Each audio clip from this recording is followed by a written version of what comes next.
Praise the Lord எல்லாத்துக்கும். லேகியோன்னு சொல்லி பிசாசு பிடிச்ச ஒரு மனுஷன் இருந்தா. அவனோட வீடே கல்லறை தான். பிணங்களுக்கு மத்தியில அவன் வாழ்க்கை இருந்துச்சு. ஒருவேளை அவனோட வீட்டில் இருக்கவங்களே அந்த மனுஷனை பார்த்துக்க முடியாம, அடக்க முடியாம துரத்தி விட்டுருக்கலாம். பேய் ஓட்டுறவங்க கிட்ட கூட கூட்டிகிட்டு போயிருக்கலாம்.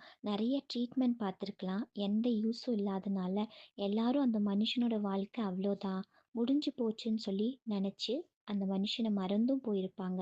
ஆனால் ஏசப்பா அந்த மனுஷனை தேடி வந்தார். பிசாசு பிடியிலிருந்து ஒரு விடுதலையை கொடுத்தாரு. தெக்கோப்போலி பட்டணம் முழுவதுக்கும் பிரசங்கியாக மாற்றினார். இன்னைக்கு நீங்களும் உங்கள் குடும்பத்தினால ஒதுக்கப்பட்டு மறக்கப்பட்டு இருக்கீங்களா?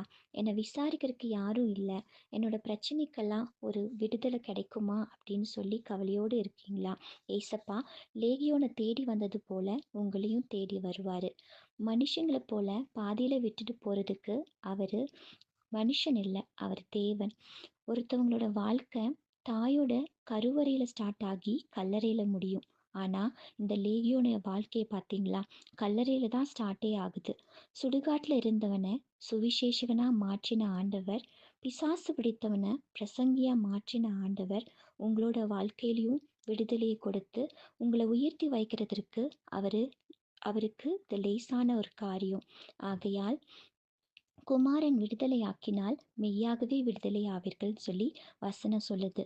ஏசப்பாவில் மட்டும்தான் நமக்கு உண்மையான விடுதலையை கொடுக்க முடியும். ஏசப்பா உங்களையும் நேசிக்கிறார். God bless you.